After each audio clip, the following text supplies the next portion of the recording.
Beloved Father, Mother, God,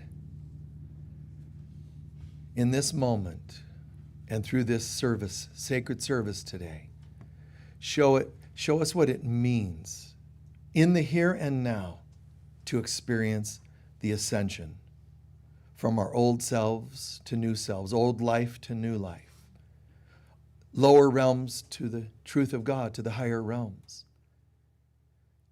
Guide us and teach us experientially how to be the ascension of ourselves, to be the ascension to the remembrance of who we are. Father, Mother, God, remind us daily the world has no real value, but teach us how to hear that, feel that, know that, experience that as gracefully, peacefully as possible. As human beings, it frightens us to think that the things we see and experience aren't as real as we thought. Help us to be courageous, but also tether us to the joy of the end game, the end result, which is oneness with love, which is a return to bliss.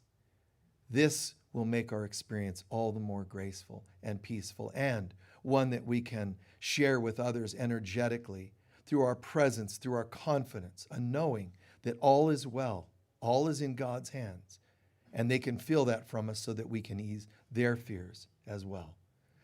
And so it is.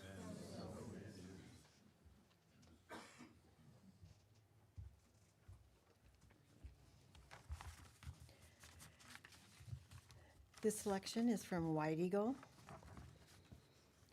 It serves every soul to look for the love and beauty in all things. There's always something beautiful to be found if you'll just look for it. Concentrate on beauty. The positive, loving attitude towards life and people is helping you to perceive this divine presence. It's helping you to put in operation the divine magic, which heals. Withhold judgment and criticism. The human way is to judge in haste the actions of others. The divine way is to remain quiet and loving. We are here on earth to manifest divinity. We are here to remember how much we ourselves need forgiveness. So forgive freely. To love is to be tolerant towards all happenings in daily life. Patience, thoughtfulness, and kindness, all these qualities are contained in the word love. And so it is. And now it's time for our mission statement. You can find this in the white sheets in your seat backs. Okay, together we say, the global center for Christ consciousness is a spiritual center for students and masters on the spiritual path. We are dedicated to awakening the inner Christ and to creating a world of love, peace, joy, and abundance. It's so good.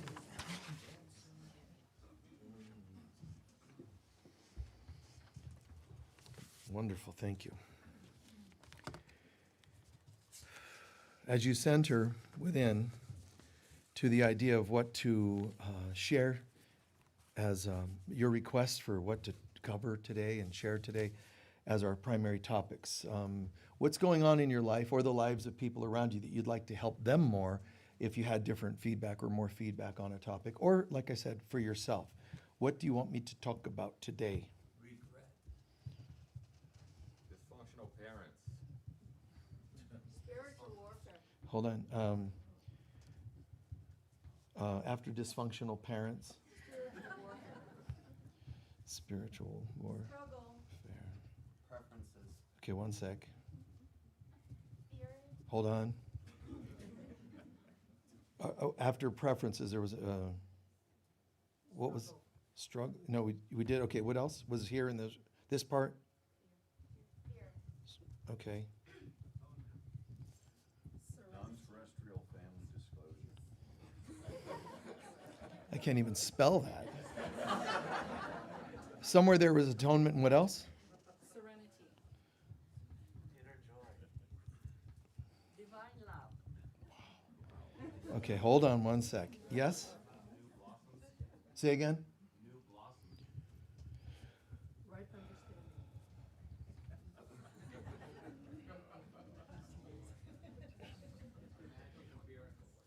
What?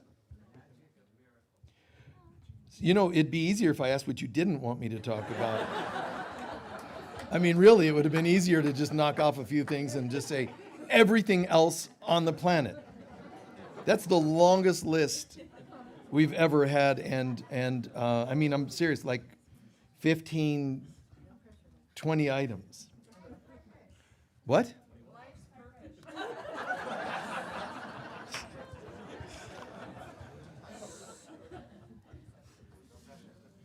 What? Yeah, no pressure, right? Man, I'm feeling stressed. And there's some that have been emailed in ahead of time, and so there's a post-it here telling me to add this to what you've asked about. You know, and there's a part of me that's like, hey, you know, no problem. I mean, God's got it covered. There's another part that just thinks, oh my God, this is hilarious. Oy vey. Wow.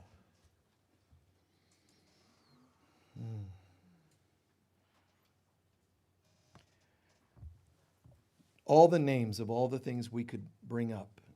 And please, even if you didn't name something, just say it quietly in your heart. Put it in the room. And it'll be woven in somehow. We all have to trust that God's voice speaks to me all through the day. I need to practice hearing it, listening, not by trying to hear it, working to hear it. It's when we relax stressors, when we relax all those, so many things you brought up, struggles and fears, when we relax that, it's an interesting thing because all of a sudden the veil's thin and we can hear more clearly guidance. Edgar Cayce once said, you could meditate and get an answer to any question could be given, whether it's lost keys or past lifetimes. Anything could come to you through just, and he doesn't just mean like some sort of complex, sublime form of meditation. Just dropping the thinking, the working, that churning, that unsettled mind. But there's all kinds of symbolism to that. When I let my mind go, the one that's working, trying to struggle and figure things out, then God's mind can activate. So it's not like a secret per se. It's just what they call getting out of the way. It's another way of saying get out of the way. And we have what we call our journey home. And I often use the body as a reference to that journey home. We think of it as lifetimes and learning and lessons and growth and healing and temples we go to throughout various lifetimes and revisiting those temples in this lifetime, going back, going to sacred sites and all these complexities, a little ayahuasca and a little meditation, all these workshops, all of these things, interestingly enough, name any of them, and they're all actually right here. Anything you've ever done is symbolized in one of your chakras. Meditation with God means you're up here communing with God. God in the heavens, Moses going up the mountain to receive the 2 tablets, which is your right and left side of your brain, to see the face of God, in the burning bush, which is your hair. So the fire, it's right in here. It's in the center of your brain, as Yogananda describes it. So I'm not saying that there wasn't a Moses, that he didn't walk up the mountain. What I'm saying is whatever we're doing is also a metaphor of the inside. You can't be invited up the mountain to meet God if you were not finding yourself worthy inside. By the same token, the many challenges and tests of life out here, struggles as you put it, as well as achieving serenity and inner joy and so on, all those are mirroring how you're doing inside. New blossoms outside on the trees, wow. Rainbows, wow. But it's also mirroring somehow you felt you deserved that today. You can't have the rainbow, or when one of you used magical miracles. You can't have anything good without believing you deserve it. I don't mean in an arrogant sense, the entitled, I deserve it. I'm talking about if beautiful things are happening, you've done good work. It isn't God found favor in you above your neighbors. It's just good work. When challenging things are happening, that is work that you had done but didn't pass your test quite well. So you're going back over the test again. See, that's all. It's understanding the purpose to life's tests. To really like sitting back and going, oh, I get it. Rather than, I can't take it, I'm being dragged here, I'm being dragged there, forced here, and being a victim of life. So human beings have to really come to a place of realizing it's all within us. I mean, we've heard those words, but people really didn't get it. It is not just kind of within us. It is within us. Nothing can be outside that isn't inside. So new love, new romance, that's your emotional chakra doing something. Physical cravings, it's your root chakra doing something. Wanting to change your diet is still root chakra, wanting to do something. Wanting to study new material, your intellectual chakra. Wanting to practice love and forgiveness. Where did that come from? Well, I read a book and it talked about love and forgiveness. Really loved the book. The book is in here. You're learning about your heart, love and forgiveness. You can say I did a meditation and the teacher was, they changed their name to Compassion. His name was, once Joy on the Fritz, and then he changed it to, Compassion. He's a beautiful embodiment. He's just always smiles, this teacher of mine, and he bows. He's teaching you compassion, but couldn't do that without you having already decided, I'm ready to learn compassion. So the teachers, we've heard it said, when you're ready, the teacher appears. Right. That's exactly right. Not just kind of a cool bumper sticker. It's absolutely true. It's also true that when you're ready, a psycho appears that you're dating. All of it's true. Everything outside is a metaphor, is a mirror of the inside. And human beings can talk about God. Let's use the word, not God, let's use the word higher self. People that sometimes don't want to use the word God, they're more commonly going to use higher self. Have you ever noticed that? Okay, cool. But it's interesting because they'll say your higher self and they'll think we're talking about these chakras. Metaphorically, I'm rising, I'm getting information from my higher self. No, this isn't called your higher self. This is God in the highest. Your higher self is anything higher than your physical self. Your astral self is it's higher than your body. You see? Any chakra, every chakra has a body corresponding to it. Your divine body, your astral body, etc., physical body, etheric body. But when you say my higher self, when you pray to get information from your higher self, you're getting it mostly from here, if it is what you know to be truly your higher self. What people mean when they say it, the books, the teachers, they'll say, let's get in contact with our higher self. I would be in the room and I would just smile knowing they're thinking they're talking about this, and they're not. It is God or it isn't. Your higher self is your soul, which is a good thing to get information from. When you read the Akashic Records, you're reading this. When you access your soul's purpose, higher and higher being, and oh my God, this joy that comes from being in touch with my real self, really what you're talking about is your soul.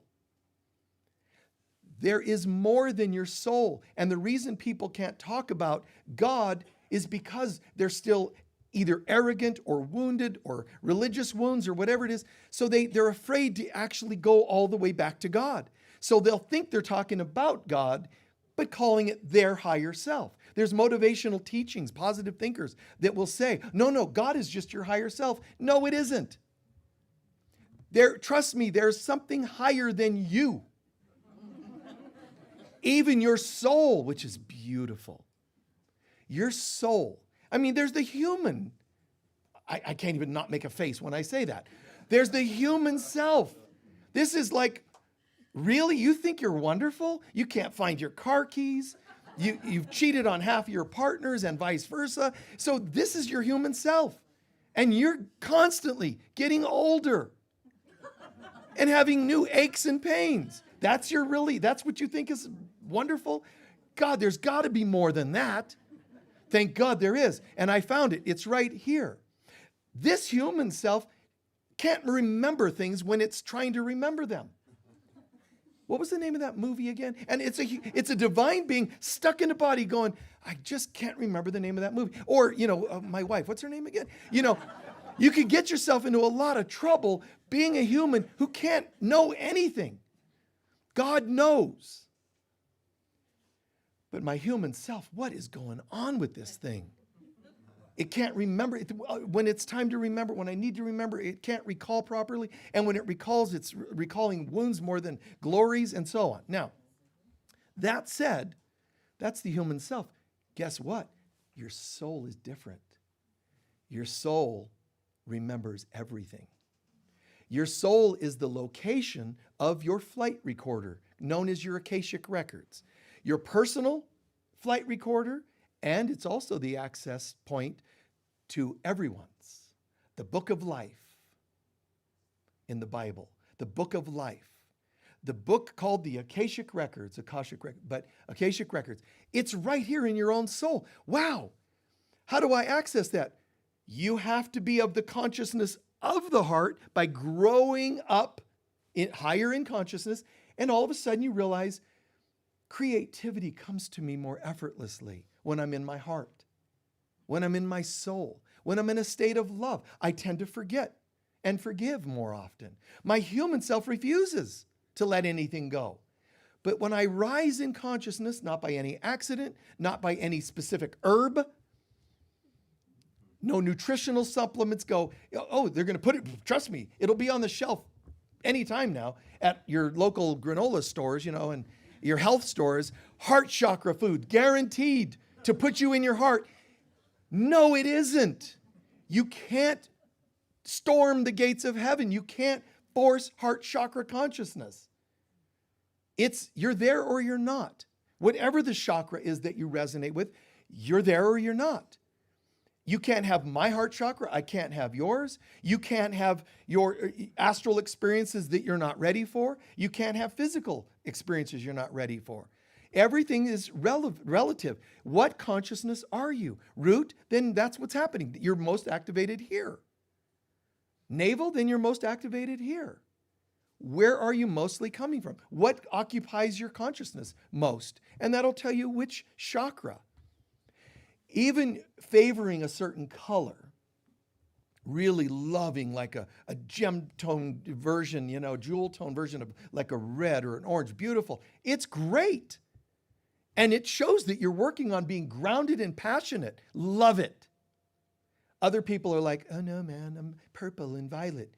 That's beautiful. It doesn't mean you're divine because the chakras have a microcosm and a macrocosm meaning. On a day-to-day level, you can say, I feel my third eye opening. It doesn't mean you're now sublime, samadhi, you're one with God and never coming back. It's just right now that's what's happening. But where are you most of the time? Not one instance of meditation where you felt your crown open. Where are you generally? And it's neither good nor bad. It's just where you are. The red and the orange is not bad. You go and get your aura photo in town somewhere here, in Sedona. And you're like, they show you, oh, look, red and orange. You're like, oh, my friends are purple, man. And I can't believe I'm red and orange. Listen, there's good and, it's how you take it. It's all about your interpretation. Yeah, your friends are really beautiful. They got purple aura and it's sublime and beautiful. And it means there's something happening really beautiful for them at this time. That's great.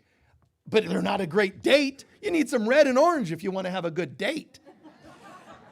I mean, come on.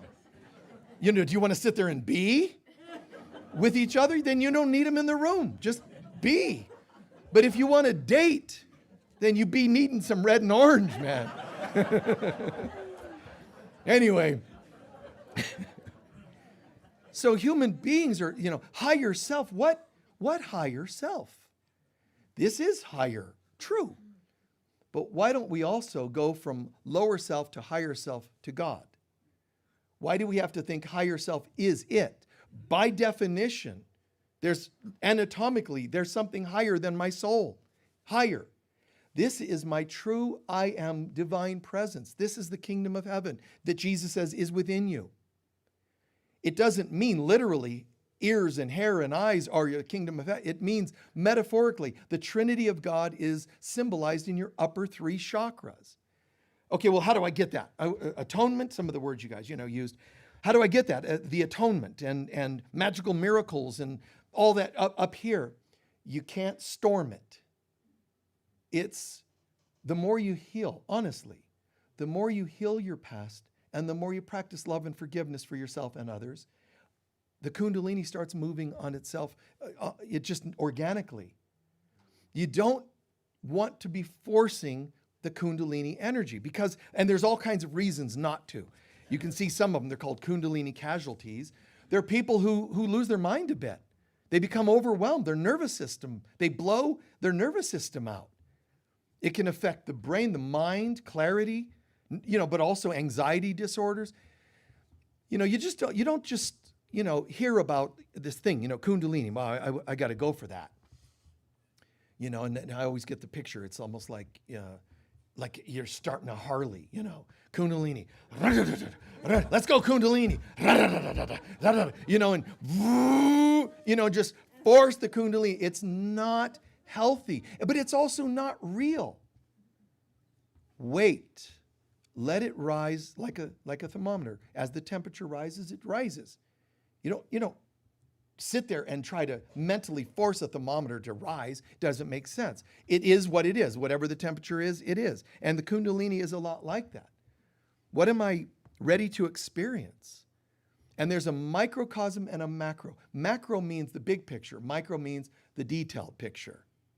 So you could say, when somebody says the crown symbolizes God, it does. The root, the physical, the material world, true. However, in a more detailed perspective, the crown is not God. What man knows to be God is now here. In other words, to know God, we have to first get in touch with our heart, our version of God. But there's still something higher. But mankind doesn't have an easy time being prepared, ready, awake enough to know God in the highest. Hence the reason why only one could enter the Holy of Holies in Israel, right? Only one. It's the few. The way is narrow, Jesus himself said, and only the few. But he reiterates and reinterprets that in A Course in Miracles. The truth is, there is no way that we're already home. We're still in God somewhere, but we're dreaming we're here. And then because we're here, we're unworthy to know God. And because we're unworthy, the way is narrow. But watch the metaphor. The way is narrow. The way we live is torso width. And this is how we live every day. Very broad, and this is our day-to-day life. However, to reach God, which is found where again? Up here. Look what's going to happen to the body. The way is narrow. So Jesus is even using the metaphor of the body as, which by the way, the temple, in Jerusalem was modeled after the body so that everybody could see the metaphor. Everybody could walk into the temple, experience certain things within the temple in Jerusalem, people that were cleansed and all, but then the way is narrowed. Only the high priest could go into the Holy of Holies. But at Jesus' crucifixion, the Holy of Holies, the fabric, the curtain in front of it, blocking you from meeting God, got torn open. So what does that mean? When Jesus is crucified, all of a sudden the veil is ripped open. It's symbolic of now everybody can reach God. Everybody can get back to God. Before, only the few. So Jesus is breaking the rules. He's saying, let's stop the old school technique. Let's allow everybody access to God. How is that not cool? Which is why some people refer to him as a savior. That's one of the many reasons for that term. All of a sudden, we have access to God. Now, the good news, the practical news, it means anybody watching this, you can like what you're hearing, not like what you're hearing. You can condemn what I'm saying, or you can love it. It won't change the fact that you are now worthy to reach God. That changed. And it changed for reasons I just metaphorically or symbolically shared. Everybody, even somebody that hates what they're hearing here, even somebody that hates their neighbor, hates politically, hates, medical association. But it's the forgiveness of that which you hated that will allow you to get to that place that used to be a curtain. The curtain isn't there anymore, but there's still someone guarding this spot here. And it's simply a person that checks, when you check in, they do a scan, and if they find hatred, you can't go further. That's all. There's not a curtain that says you can't enter. Now you can, but it is subject to your level of resentments. You still are bearing some wounds. Jesus saying, do not come to God with your resentments. Split. Go back and work on them. What that means is when you come to the temple, when you come to the veil, the spot where the veil was, when you come to the Holy of Holies, approach God, the altar, hold it. You still have some stuff going on. You're not in the state of God, so don't try to enter the state of God. Turn around, go back, and do some self-inventory, do some tracking, do some personal forgiveness or whatever, then come back. Humans think, well, I'm just going to tell God to make the forgiveness happen. And God's going, no habla inglés, man. No comprende. I don't even know what you're talking about. I want you to fix some relationship in my life. And God's going, okay, I'm good with it. How are you doing? Well, no, I'm doing badly, but I want you to fix it. Fix what? I got it. I'm feeling good with the person. You're the one with the issue. Go back and work on this. So there are no shortcuts in that sense, in that particular context. So in some traditions, like the Far East, you'll hear the concept of Shiva in the crown, because in one sense, God is here, human beings are down here.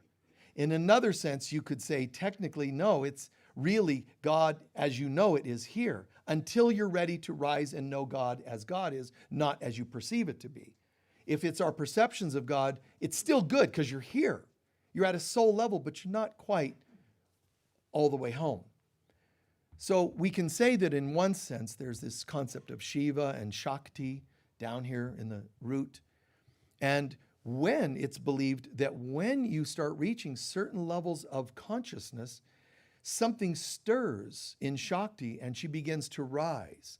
It's called Kundalini, and she begins to rise. Kundalini is a metaphor of you rising in consciousness. It should not be thought to be a technique of something you force to change your consciousness, and that's the fine line. You don't raise the Kundalini to gain the consciousness. You get the consciousness that invites Kundalini to rise. It's like irresistible. Kundalini's going, no, I know you. No, but I'm different now. I'm practicing forgiveness. And she's like, ooh, I like that. Let me rise to find you, to meet you. So Kundalini rises. Shakti rises and joins with her beloved in an alchemical marriage up here. It's beautiful. And then there's this fusion of what was duality, masculine, feminine, so on and so on. There's this idea of time and space. So science calls time and space, they call this thing time and space. But in Hinduism, they already understood it. It was called Shiva and Shakti, or Shakti and Shiva. And then somebody else calls it something else, chakras and whatever. But it's interesting because it's the same. What we thought were just called gods are actually laws of the universe, universal laws, like time and space. So it's really beautiful if you think about it. But Shiva and Shakti have this alchemical marriage here. When that's happening, you are reaching a certain level of awakening, and it feels like oneness. It's beautiful, but you almost never remain there, interestingly enough. All this work, spiritual work, and you're lucky enough to have this Kundalini rising. You don't need Kundalini rising. You don't get to the other side, and they say, welcome. Apparently, you've done a lot of work on yourself, so you're going to be able to enter the kingdom of heaven. Come on in. Wait. I'm sorry, did you have Kundalini rising? No? Oh, I'm sorry. But we have some beautiful parting gifts, George. And off to earth you go again because you didn't have Kundalini rising. Let me tell you, it does not matter. You don't need to have had beautiful ayahuasca journeys. You don't need to have had Kundalini rising. You don't need to have felt the double petal lotus in your third eye sprout open. All you need is to not be carrying any more hate or resentments. They don't care. They don't go, well, no, we need the phenomena. Did you have a purple aura? Show us the photo from the aura store. They do not. I swear to you. I swear to you.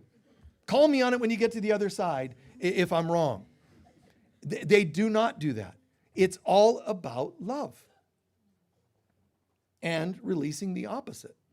It's just letting that stuff go. Because your nervous system might not have been able to handle the Kundalini manifesting. You might not have had the sensitivity to know when it was. So that doesn't matter. What's real is what they find in your soul. You're clean or not. And when you leave no shadow, when the light of God, when you get this high up and the light of God shines on you, called Judgment Day, you rise to this level and the light shines. When you don't cast a shadow, you organically move into oneness with God. Casting a shadow means I'm still carrying some stuff. That makes me wicked and bad? No. It just means I still identify with being kind of human here and there. Still got some issues, resentments towards people, but it could also be erroneous beliefs about myself, that I'm flawed, I'm unlovable, whatever it happens to be. Those are still judgments. So the idea of releasing judgments on ourselves or others, that's what's got to happen, releasing all the judgments. So at some point, it's the father-mother aspect, and it's masculine, feminine, it's right, left, this concept. Shakti, Shiva, it's the feminine, masculine, it's the right brain, the left brain, and so on and so on. Pranayama, breathing, it activates Ida and Pingala, which, are the two sides of the serpents when you see caduceus. And something's activating. I'm awakening. I feel love for the world. That may not feel like energetic to you because you might not be sensitive to that. Who cares? But what's happening is when you grow in consciousness, I promise you, the Kundalini's moving. Maybe it's a 2% volume level, but it is moving. It can't not. Because when I'm growing and I'm meditating, I'm activating Shiva, God, the father aspect of God, let's call it, metaphorically. I'm awakening that part, whether it's actually in here or whether it's up here, whichever it happens to be for the person in the moment. When Shiva says, because Shiva will say, I have an idea. When Shiva starts to hear the voice of God in the highest, because Shiva's not Father, God, Mother, God. Shiva's just a God. So when Shiva hears, it's a creator God. So when Shiva hears inspiration and Shiva surrenders to God, Shiva's like, oh my God, I got to share this with somebody. Who's it going to share it with? Hey, Shakti, can you feel what I'm feeling? I'm feeling awake. I feel alive. And I have an idea. And Shakti, when she hears that Shiva within you has an idea, she starts dancing and moving. What does it mean? Dancing and moving. Because what was atomic waves starts to become atomic particles. The waves that were like just kind of being, suddenly Shiva goes, oh, I have a new insight coming to me. The God within you, Shiva-like part of you, says, I have new insights. When that happens, Shakti wants to be involved. Shakti says, well, I want to dance the dance with you, my beloved. The feminine part of you wants to dance with the masculine part and vice versa. So Shakti starts, just kind of digging this, and she starts moving. She's rising to meet her beloved in an alchemical wedding. But at the same time, when she starts moving, she represents energy. But atomic waves become atomic particles, which becomes matter as we know it. So Shakti is like the Divine Mother materializing, right? So that's what's really happening. We call it the Holy Spirit. The Divine Mother is what manifests the whole world. But before there's a podium, before there's a body, something had to materialize. So science says when there's somebody witnessing atomic waves, they solidify into atomic particles and become matter, which means matter has to have been created by somebody believing in it. It has to have an observer for it to turn from waves to particles, which means becoming materialized. And materialized means motherized, matterized. So Shakti is behind all matter. Shakti is the presence of the Divine Mother materializing. It's so beautiful. But she's materializing your beliefs. And if your beliefs are judgments on yourselves or others, that's what she's going to show you. And then we plead to God, God, fix this problem. God's going, no, but that's you. You change you and it would change. No, I don't want to hear that. I want you, God, somewhere up in the clouds, to fix this thing and change its materialization, change its form. And that's why so many people find prayers not seemingly answered, because we're telling God what to do. And God's going, no. Oh, now I have issues with God. Yeah, you do. And you think they're justified because God doesn't show up to fix your children when they're sick and fix your job when you lose it. But it's because God's saying, you're still not understanding. What you're struggling with is a reflection of yourself. Choose again. Change your consciousness and it would change form. It has to, because Shakti can only materialize what is behind it. The calling of Shiva, which is God in you. She's just doing what she's told, so to speak.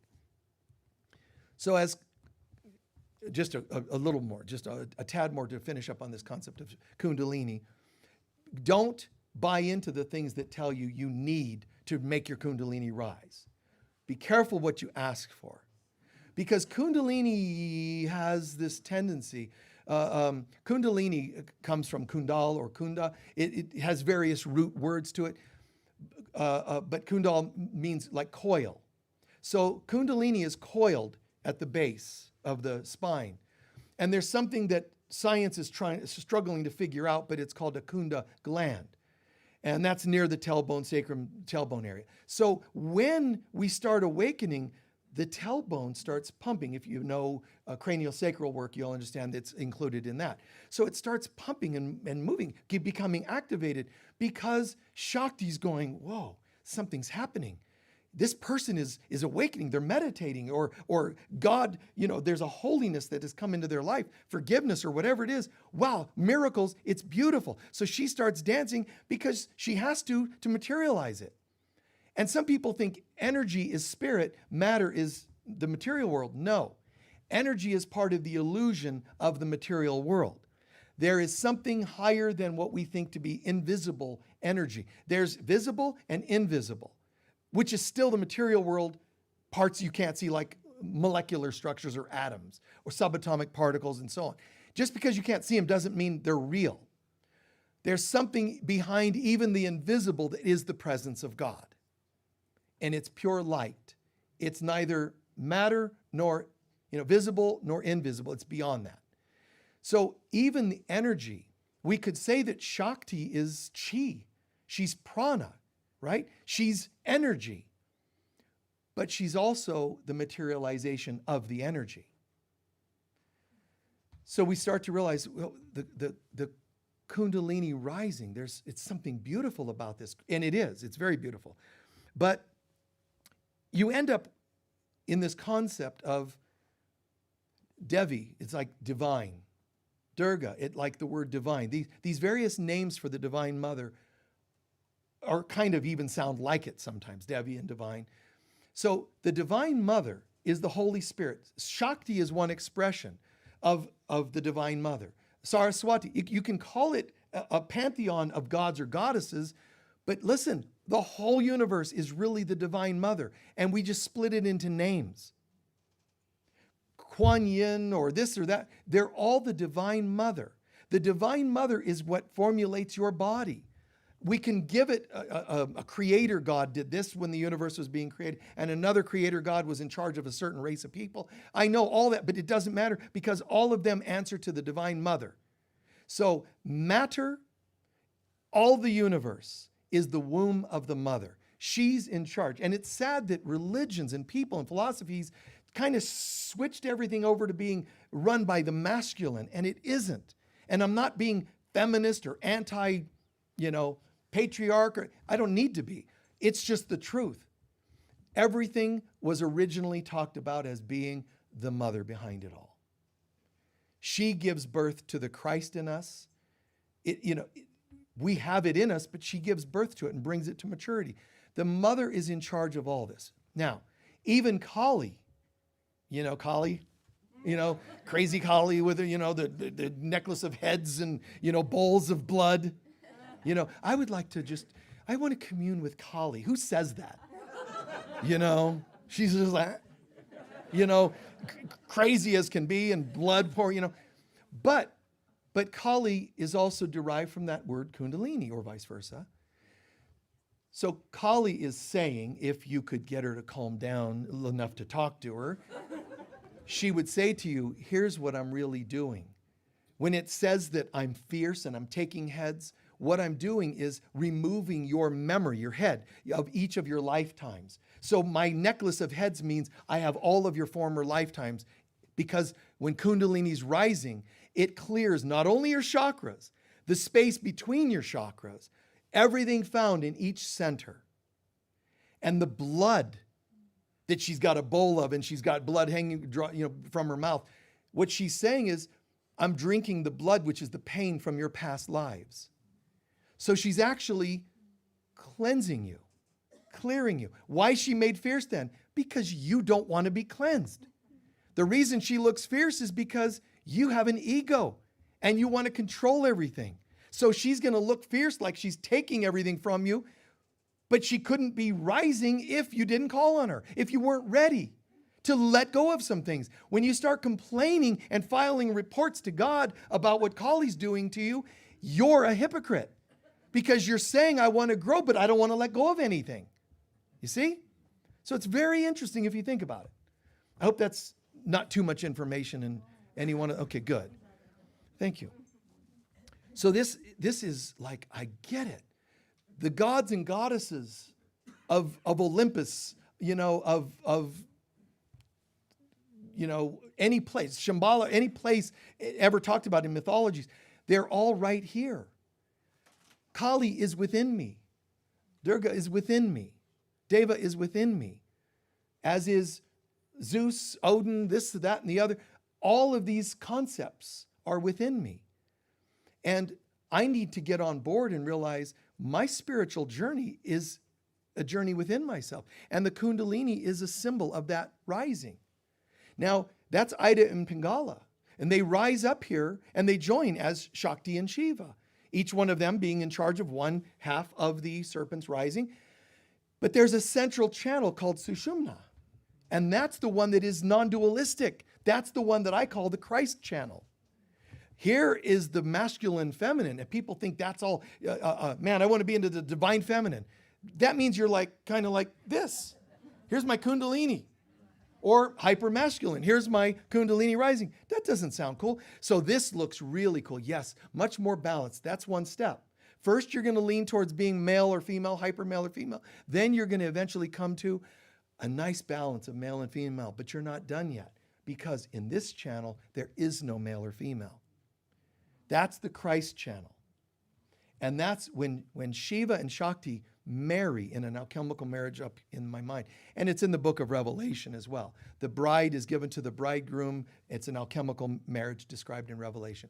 In any case, this awakening happens, and all of a sudden, the book of Revelation is talking about a new Jerusalem, which means a new version of consciousness comes to the earth, where we live in a higher dimensional experience and reality. And we're living that. Now, who's going to make that happen?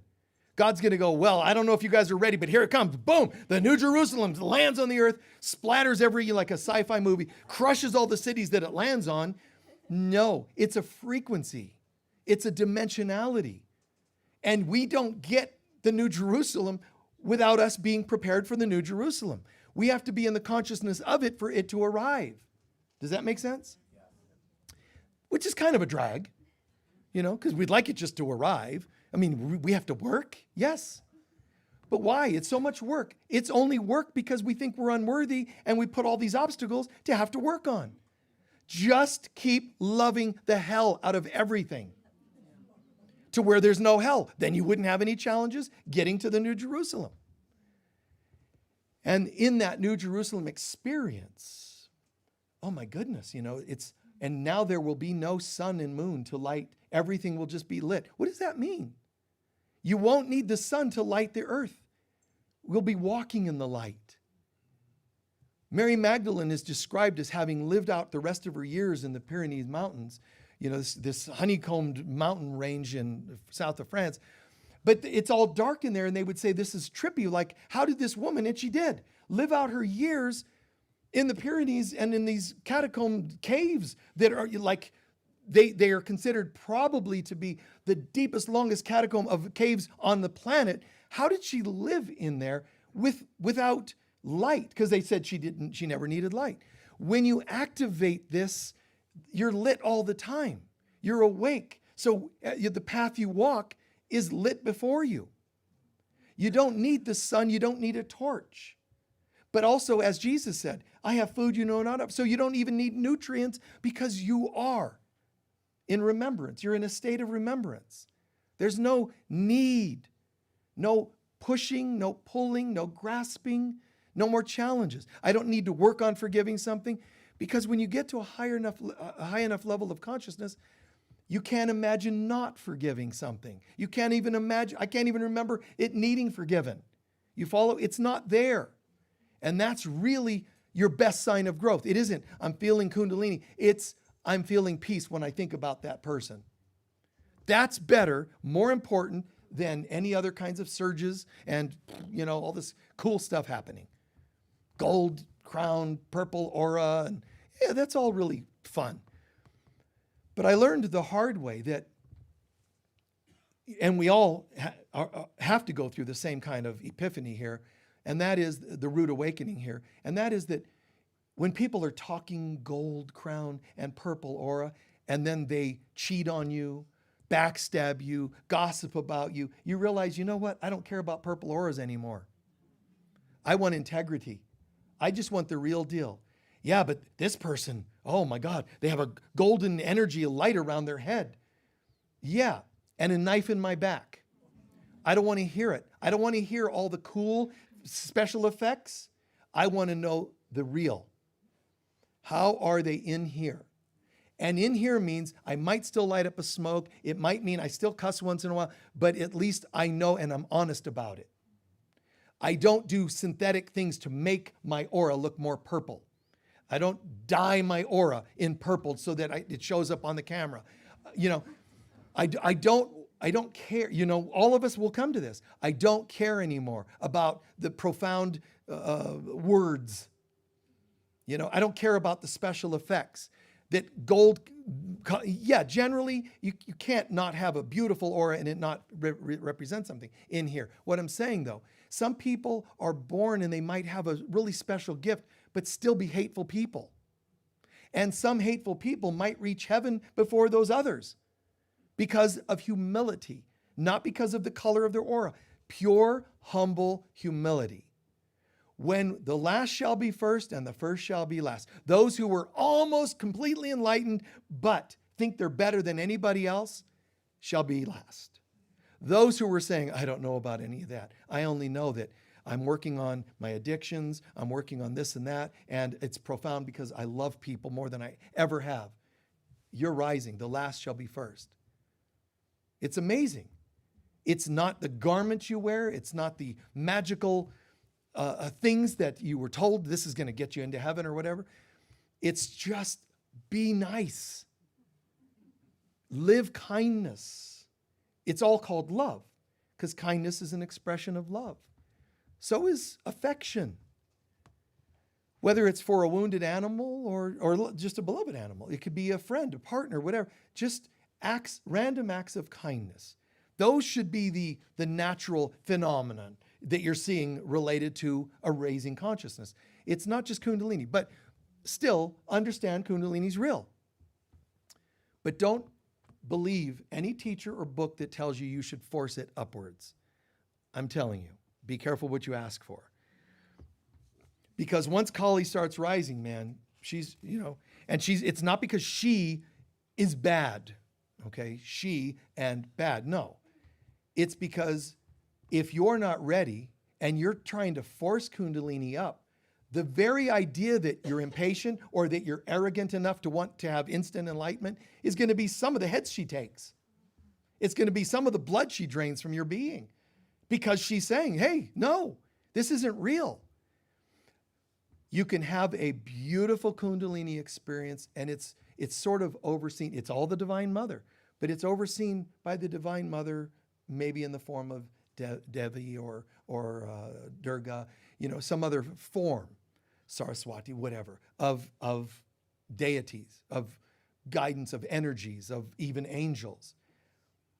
But try to force it or have it get activated, even an accident. Falling on your butt can actually prematurely activate that center. With the blow to the tailbone sacrum, it can actually force an energy in the Kunda gland to surge and awaken. So some people have had it through accidents like that. But please, any work you're doing or working on other people, give the work to the Divine Mother. Well, what if I've already started raising Kundalini? I can feel it here, and I wanted it to go the rest of the way. What do I do now? Give it to the Mother. If she says, honey, I love you, but you're one chakra too high for your actual consciousness, let me just take it down a notch, and you say, your will be done. It's good. She's going to take care of you. She might say, actually, I'll take you up a notch or two. Leave it to her. She knows you do not. Your best teacher and yogi does not know as well as the Holy Spirit what you're ready for. A yogi's going to be better off than, a video on how to raise your Kundalini.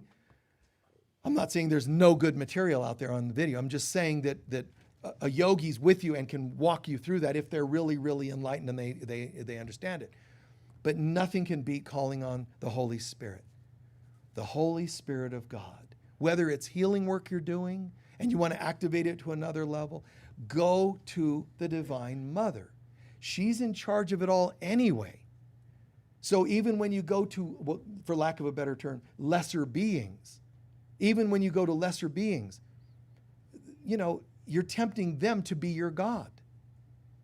Go to the Divine Mother, and if she wants to use a deceased relative to whisper advice in your ear, she will. If she wants Kali to come to you, she will. Leave everything to the Holy Spirit. Does that make sense? She knows.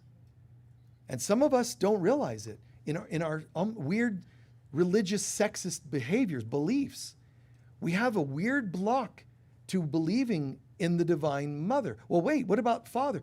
It doesn't matter. They all get the same memo, man. They just triplicate, the memos to Jesus, Father, Mother. They're all, that's God, but they're not creator gods, and they're not lesser beings. They're not astral beings. Even ascended masters, because that's one of the requests here, even ascended masters serve the Holy Spirit. The ascended masters, because you're asking about the role of ascended masters in the Aquarian age, the ascended masters are, and I'll start closing. The ascended masters and angels are all hanging out, following the guidance of the Mother. They're not following your advice, your request. They're doing the will of God. Your angels don't rush to do your will. They get feedback. You might think it's them helping you out, but they always check with God on this. They're asking for money, God, and God's like, yeah, I know. They always ask for that. Give them the ending of a relationship. And the angels are like, okay, wings flapping. You know they're going to hate us. God's going, I know they hate me too. We don't care, do we? Because we're objective. Give them the end of a relationship. What does that have to do with? Well, don't question the Lord. But what ends up happening is the end of a relationship, you start working on yourself, you get healthier, and it changes your financial status because you're a better person. Make sense? So quite beautiful if you think about it. And the ascended masters are saying, we're here to serve God. That's how they became ascended masters. But the ascended masters refer to Jesus as the master of masters. So even they acknowledge his role being unique. So in the coming age, beings that are ascended masters, but also some of us, not all of us, some of us are going to also, even if you haven't been stamped ascended masters, some of us are going to be there with the coming age to help people through. It's like if you go on a tour and there's, or an accident on the street for that matter, and a policeman says, could you help us move traffic? Just stand here and wave the cars on. Perfect. That's what's going to happen with the likes of you, some of us, and ascended masters. We're going to be given a role. A Hopi elder once said to me, when this all goes down, and it is happening now, the end as we know it, going into a new dimension. But what's going to happen is when it finally flips like the critical mass point, the I Ching calls it critical mass, but when we switch over, critical mass, 100th monkey theory, when you go into that switch over, some people will not be able to handle the frequency change and they will pass away. That's not bad, and it might look bad because it might involve catastrophes. Some have to die to live again because of their beliefs, not karma, not God. They have to exit the body old to attain a new body that'll exist, because you need a new body. You need a fifth dimensional body to live in a fifth dimensional world. Three-dimensional bodies don't make sense in a 5D world. So some people will pass away. A good number will pass away. Another number will not pass away, but they will go into a sleep. And while asleep, the masters will work on them to change the frequency of their body and allow it to become more ethereal. And there's a third group, the ones that I said, like the ascended masters and some of you. You will neither go to sleep nor die to come back. You will simply translate right to it. And the translating doesn't mean, look at me. If you really get it, it's how can I help? That's what comes out of the mouths of those that are the highest. How can I be helpful? Well, do you see those people that are, their eyes are closed? Some of them are dead, yes, but some are in a sleep. Spirit will be saying to you, what we need, they're going to be waking up soon. And when they do, the world as they knew it, knew it once, it's not there anymore. They're going to wake up and there's no Disneyland. There's no retirement. There's no gold watch. It's all gone. And what was there that could even be perceived still would be images of destruction. You're going to rebuild, and we have some helpers. Some light beings from higher dimensions, Arcturians and others, if you want to get really trippy for a moment. It's going to be, some of them are going to come in and help, some higher dimensional light beings. They're going to be helping. That's even in the Edgar Cayce readings. And he's talking about there's going to be these saucer-shaped ships that will be on Earth helping mankind rebuild. You, the master, ascended masters, higher dimensional beings, all of this is going to be rebuilding a new world. Sadly, it's because an old world has to die. But it doesn't have to be sad. We should be celebrating the movement into the new world, not mourning the loss of the old world. Wow. Can I hear an amen? Yes, it's Jesus. Yes. Okay, so that's it. Isn't that beautiful? You're not wrong for mourning the old world. To a degree, that's sympathy, compassion, and for others. I think that's beautiful, but not to obsess on it. I know that hurt, but guess where we're going? That should be the focus, the new world. And we're all gonna, we all have a chance to play a part in that new world. It's up to us. What role do you want to play? Do you really need to die to come back to life? Or would you just need to fall asleep and come back? Wow. Yeah, something just downloading there. So have you been experiencing more, like when you take a nap, even a deep sleep all through the night, but have you had any meditations or sleep-like experiences like where you feel like you've come back and you're not in the world right now, you can't identify? Have you felt that? That is some of this retranslation going on, some of your rewiring. Now, when that happens to me, it's a trip, because I'm like, I'm walking through my house, but I don't feel like I'm walking through my house. You feel what I'm saying there? And if you're having that, that means you're being rewired. And that's good news. But it still feels weird, because it's not like you can go out to get your mail and see the mailman and go, yeah, I just had this real trippy thing. I'm coming out here to get the mail, but I don't really feel like I'm out here getting the mail. And you're not really here. Isn't that true? It's going to be like, close that little door and then drive off, So the bummer is It's not easy to find someone to talk to about that. But if you yourself say, you can count on me, then more people can accidentally or purposely find you to talk to you about it. Now you're already helping them in the translation that I said. Ascended masters will be helping, and light beings will be helping with that translation. And you're already doing it. You didn't have to wait for some grandiose ceremony. You just start now. Let yourself be light workers, or step it up to one more, which is Daughters of Heaven. Check out the website for Daughters of Heaven. We have a conference once a year gathering Daughters of Heaven. And it's like light workers, but just far more dedication to the mother. And there's a book in the bookstore on that topic, but that's it. I'm ready for that whole new life. I pray that I've covered as much as possible of the 8,000 things you asked me to cover. Thank you. Thank you. Let's take a moment to center in.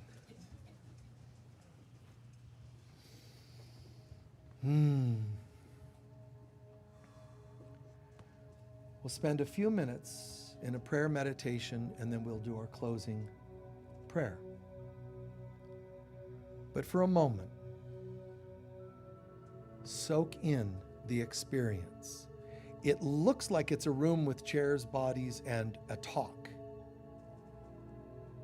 But what if it's more? What if this is a multi-dimensional experience? And I assure you it is. Then let's do something with that. That means there was a frequency in the room that was ignited, not just in this room, in the room of anybody watching. Because there is no time, distance, and all that. So somebody watching 5 years from now could still be included in this frequency. There is something happening here.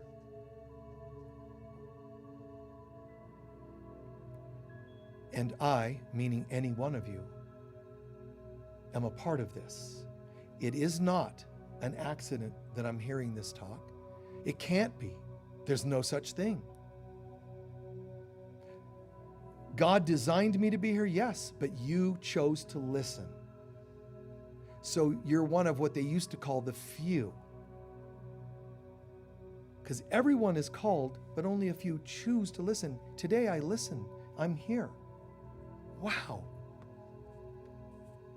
From the who I sat by to the opening song, Salisbury Hill, Peter Gabriel, that was just chosen a little while ago. And I didn't know consciously it was going to tie so much into the talk today. I hadn't even asked yet what we were going to talk about. Perfect. Keep my things, they've come to take me home. I'm part of the translation from the third old world to the new world. And the new world is a symbol of greater version of God's will. God wants us not only to have a good life in the 3D world, a better one in the 5D world, and a perfect one in heaven.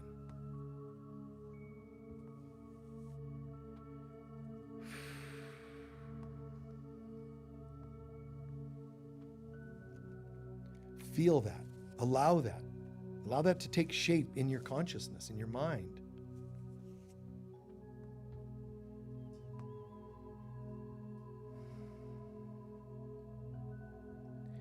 And the more I center into this consciousness, I just choose love. That's it. Yes, it's also frequencies and Shakti and fancy words and Kundalini, but it's also just love. I say just, but it's everything. But that's what's really happening. How do I become an ascended master? Love. How do I heal my old issues? Love. Love in the form of patience, love in the form of being of service. It's not grandiose, energetic things that you have to wear. Be nice, be loving, be forgiving, but be humble and be of service. And then you are as God in this world.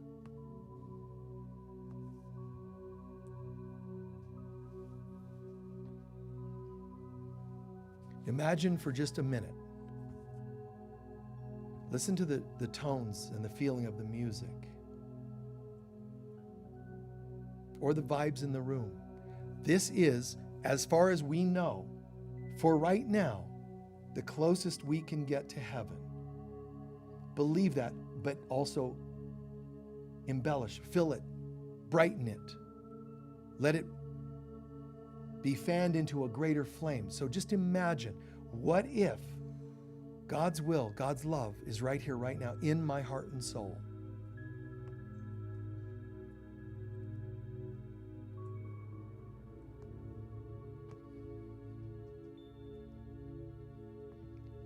It calls Shakti to rise gently and slowly upward, to meet you in your heart. That's fairly safe for her to rise and meet you in your heart. For her to rise further, leave it further to God, to reach into your heart and bring her up the rest of the way. But at least in our humble selves, we can let Shakti gently rise to our hearts. Because right now we're choosing love, which means Shakti can rise to the place of love, our hearts. Feel that for a half a minute more. Absolute love in my heart. Believe in nothing else. Even if it's just for a few minutes, believe in nothing else. Pure love is in my heart. Nobody brought up whether you deserve it. Nobody brought up race, gender, age. Perfect love has no interest in fear, judgments, opinions. Perfect love.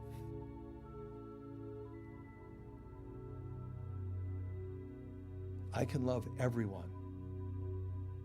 In this state, I can love everyone. Wow.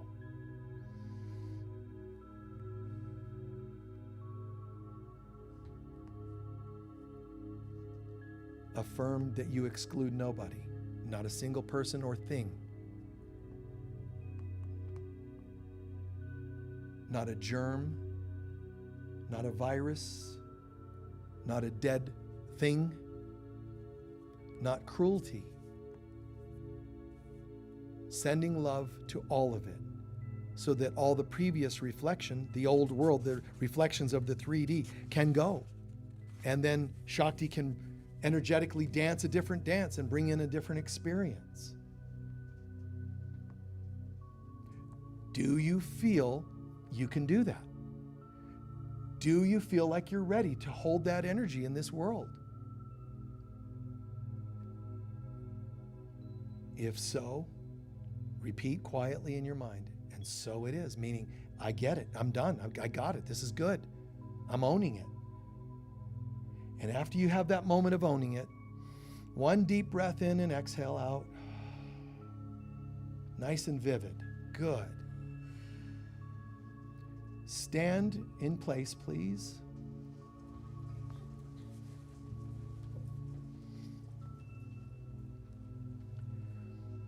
All kinds of metaphysical topics we could go into, but we're going to use one simple, mundane one. I want you to imagine that the person next to you is either a Democrat or a Republican, whichever one you dislike the most, or that it could be either one. Turn to somebody and imagine that's their party, their support, their system, and hug them for a moment. Find someone to hug.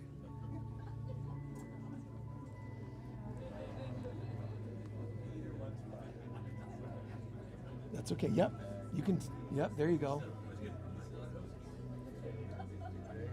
Yes. Yes. Can you do it? Can you love the Republicans and the Democrats? Can you? Love them. Great. Listen, people on planet Earth, all people throughout the world, people online. Nope. No party duality allowed here. No, we don't buy it. But we invite all of you, insane people on the planet, that think yours is right, theirs is wrong. It's a lie. Love everyone. And if we need to, half of us can walk up the street protesting and saying, I love Democrats. The other half of us, I love Republicans. Let the people in Sedona see us hugging each other. They're going to think, These people have lost their minds. Would you be interested in something like that? Oh, cool. Let's have a holy rally. Right? Would you do it? Okay. All right, team members, make notes. We're going to do this. But we won't invite any Democrats or Republicans. I'm kidding. It's the religious people we won't invite. Kidding. We want to invite everyone that's willing to set it all aside. Wouldn't that be a trip? Little Sedona, a little town, a spiritual center in Little Sedona is going to be the first group, church center, anything that thinks to try this. Just to like, no, we don't buy it. Let's love. That's sad that more people haven't, but let's start it. What the heck? All right, please have a seat. We're going to lead into our closing prayer. First, let's please be generous with our love offerings. People online, there's a button you can click to make a donation. Be as generous as you can be. We greatly appreciate it.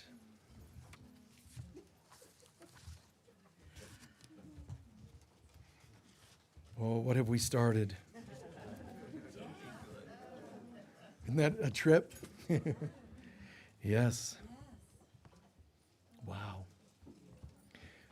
We can even work on other groups that people resent. We can serve iced tea at the rally. Wouldn't that be funny? I'm just saying. We love iced tea. Oh, anyway.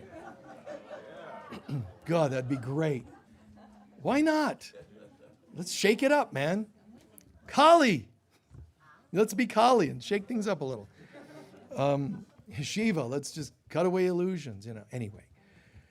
So get your love offering, hold it to your heart. They go in the purple bags if you're in the room in person. The purple bags, your donations. The baskets are for any extra donations you can share, which we extend to people of lesser means or sometimes special projects. On that note, before I forget, I must tell you that we have two projects. One, we have to finish raising funds. It's about $1,000 for us to revamp which is not that much considering it's a sprinkler fire system. We need to get that upgraded. It's about $1,000. But the front doors, there's mechanisms there that are getting older and they lock you out sometimes. They're screwed up a little bit, but that's $4,000. The metal hardware on those two doors, $4,000. Yes. So, but we love them too. So we need to raise about $5,000 immediately. So if you have the means, thank you so much. And at very least, send a prayer that it's manifesting because we believe that. All right, your love offering to your heart. Together, please, divine love flowing through me blesses and multiplies all that I am, all that I have, all that I give, and all that I receive. And so it is. Thank you. Beautiful. Can anybody share what they learned or heard today that made the most sense or that seems the most impactful to you? Yes? Through our meditation, as we were lifting up, Mm-hmm. I experienced the Ark of the Covenant of Oh. our crown and what's coming down into activating through the Ark. Nice. An activate, like a vision of the Ark of the Covenant. Nice, nice. You see that movie, Ark, what do they call it? The Raiders of the Lost Ark. They had the Ark of the Covenant. But notice how when people that weren't ready for the consciousness tried to open it and use it, they all got fried. That's a very accurate metaphor of what happened with the Ark of the Covenant that the Israelites were in charge of. Anyone else? Yes, sir. When my mom was passing, she, weeks before, she kept saying that I want to go home, and we were in her home, and so I feel like that was a rewiring. Absolutely. Your mom was passing and she was sort of channeling, expressing the feeling, I want to go home. And there she went. Yes. Yes, one more. Really enjoyed the expanded explanation version of all the Kundalini. So yeah, to share about Kundalini and so forth. Was that okay? Everybody good with that? Oh, cool. Okay. All right. Anyone else? We're good? Please stand for our closing prayer. Did you have your hand up? Yeah. Go ahead. Let go, let God. Let go, let God. Right? Let go, let God. Please stand. Thanks for sharing the political hug. Because the hug turned it into being not political. But isn't that a cool, novel concept that we, like, yeah, let's do that. And then we might even manifest it out there. Okay? 100-something of you are saying, yes, we want more than 3 or 4 to show up. All right? All right, that'll be interesting. Why not? Yeah. Right? You can all wear Renaissance-y clothes and flowers in your hair. And cool. Ah. Breathing in a sense of gratitude.